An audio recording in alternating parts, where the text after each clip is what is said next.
नमस्ते दोस्तों, भाग्यश्री धर्म में फिर से आपका बहुत बहुत स्वागत है। सरल गीता दर्शन की अपनी सीरीज में अब हम थोड़ा सा आगे पहुंच गए हैं। आज हम अध्याय 2 के श्लोक नंबर 4 की बात करने वाले हैं। इससे पहले श्लोक नंबर 3 में हमने जाना था कि श्री कृष्ण कहते हैं अर्जुन से कि हे अर्जुन, अपने हृदय की दुर्बलता को नष्ट कर दो, नपुंसक मत बनो और लड़ने के लिए तैयार हो जाओ। देखा जाए तो यहाँ पे श्री कृष्ण अर्जुन को डांट रहे हैं, लेकिन उनको सही रास्ता दिखाने की भी कोशिश कर रहे हैं। इसके बाद अर्जुन श्री कृष्ण का जवाब देते हैं। अपने जवाब में अर्जुन कहते हैं, कथम भीष्ममहं संख्ये द्रोणं च मधुसूदन इषुभिः प्रतियोत्स्यामि पूजाहारवरिसूदन। श्री कृष्ण की बात का जवाब देते हुए अर्जुन कहते हैं श्लोक नंबर 4 में कि हे मधुसूदन, मैं रणभूमि में बाणों से भीष्म पितामह और द्रोणाचार्य से कैसे युद्ध करूंगा, क्योंकि हे अरिसुदन, ये दोनों ही लोग मेरे लिए पूजनीय हैं। इससे पहले के श्लोक में हमने जाना था कि श्री कृष्ण ने अर्जुन को कहा था कि अपने मन से दुर्बलता हटा दो, अपने मन से ये कायरता हटा दो। तो अब अर्जुन यहाँ पर एक नया तर्क दे रहे हैं श्री कृष्ण को कि मैं उन लोगों के साथ कैसे युद्ध करूंगा जिन लोगों ने मुझे बचपन से सिखाया है, पढ़ाया है, मुझे बड़ा किया है, जैसे कि भीष्म पितामह, जैसे कि द्रोणाचार्य। ये लोग मेरे लिए पूजनीय हैं। इन लोगों के सामने मैं कैसे बाण वर्षा कर दूंगा। यहाँ पर अर्जुन सबसे पहले श्री कृष्ण को बुलाते हैं मधुसूदन। जो लोग हमसे पहले से जुड़े हुए हैं वो जानते हैं कि मधुसूदन का क्या मतलब होता है। मधु का सूदन करने वाला मतलब मधु नामक दैत्य का नाश करने वाला, मतलब श्री विष्णु भगवान श्री कृष्ण। दूसरी बात, मधुसूदन का एक और अर्थ हमने समझा था। मधु मतलब मोह का नाश करने वाला, वो भी श्री कृष्ण ही है। दूसरी बार अर्जुन श्री कृष्ण को बुलाते हैं अरिसुदन। अरि मतलब शत्रुओं का नाश करने वाला। तो ये दो बातें, ये दो नाम हमें समझ में आ गए हैं। तो यहाँ पर देखिए कितनी बुद्धिमानी के साथ अर्जुन ने श्री कृष्ण को मधुसूदन और अरिसुदन कहा। वो कहते हैं कि यहाँ पे मुझे लड़ना पड़ेगा भीष्म पितामह और द्रोणाचार्य जैसे गुरुजनों से जो मेरे लिए पूजनीय हैं, जो ना तो दैत्य हैं मतलब मधुसूदन, और ना ही वो मेरे शत्रु हैं मतलब अरिसुदन। तो जिन लोगों का आपने नाश किया है उन दोनों में से ये दोनों ही नहीं हैं। तो देखिए कैसे कितनी चालाकी के साथ अर्जुन श्री कृष्ण से बात कर रहे हैं। अर्जुन कहना चाह रहे हैं कि इन लोगों की तो मैंने बचपन से पूजा की है, इन लोगों ने जो भी कहा मैंने वो माना है, तो फिर आज इनसे लड़के या इनको मार के मैं घोर पाप कर्म कैसे कर सकता हूँ। तो यहाँ पे अर्जुन को ये लग रहा है कि श्री कृष्ण जानबूझ के अर्जुन को पाप में धकेल रहे हैं, कि उनको ऐसे लोगों से लड़वा रहे हैं जो उनके पूजनीय हैं, जिन्होंने बचपन से उनका ख्याल रखा, उनकी देखभाल करी, उनको बड़ा किया और अर्जुन जो आज हैं उस लायक बनाया, और उन्हीं लोगों से श्री कृष्ण अर्जुन को लड़वा रहे हैं। ऐसी मनोस्थिति अर्जुन की हो गई है। वैसे तो इस श्लोक में ज्यादा कुछ नहीं है। अर्जुन फिर से वही बात करने लग गए हैं, फिर से वही तर्क देने लग गए हैं कि मुझे क्यों लड़ना नहीं चाहिए और क्यों आप मुझे इस पाप में धकेल रहे हैं।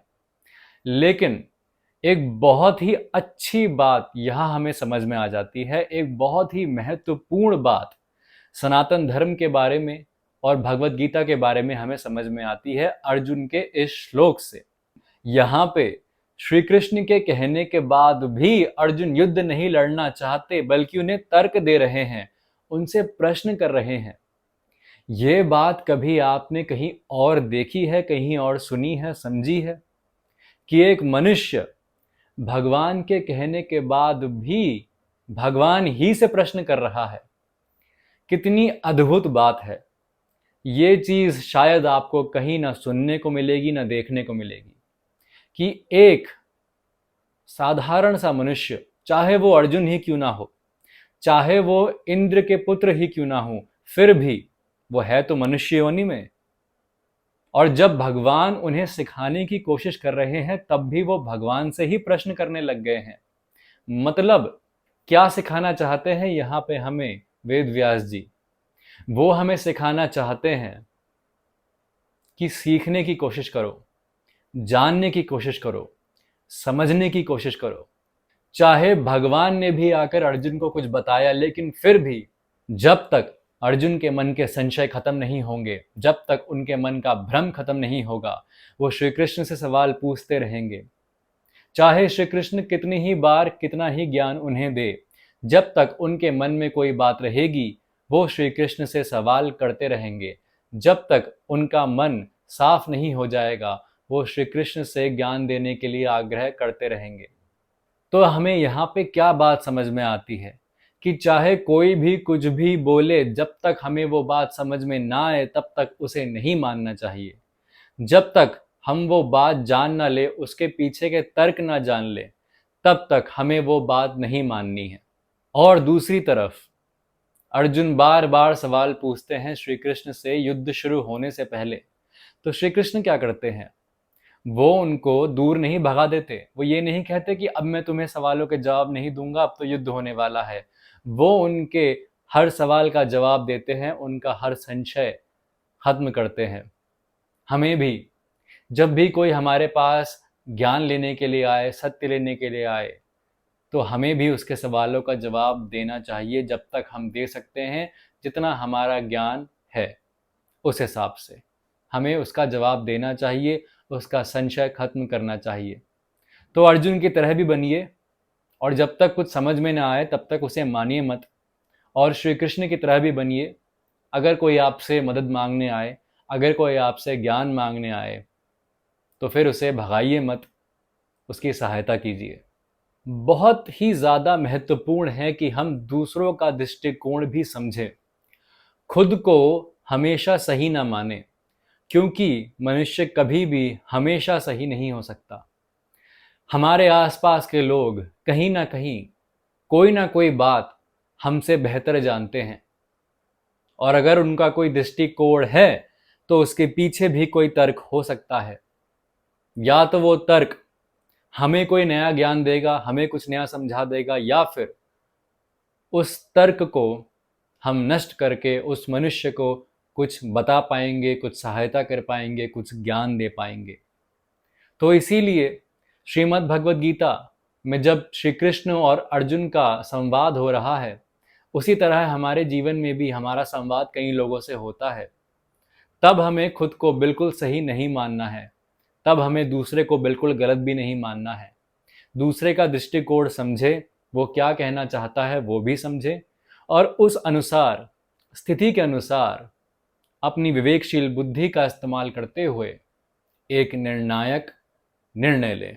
शायद किसी और धर्म में हमें ये नहीं देखने को मिलेगा कि भगवान के कहने के बाद भी भक्त सवाल पे सवाल उठा रहा है, कभी विचार विमर्श पे आ जाता है, कभी वाद विवाद पे आ जाता है, लेकिन अपने मन के जो संशय हैं, अपने मन के जो डाउट्स हैं, अपने मन का जो भ्रम है, वो उसे पूरी तरह हटा देता है अंत में।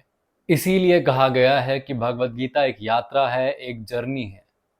यह यात्रा है भगवान को पाने की और अपने आप को पाने की भी, अपने आप को जानने की कि मैं कौन हूँ, मैं क्या चाहता हूँ या क्या चाहती हूँ, मुझे जीवन से क्या आशा है, मैं भगवान को किस रूप में देखना चाहता हूँ, देखना चाहती हूँ।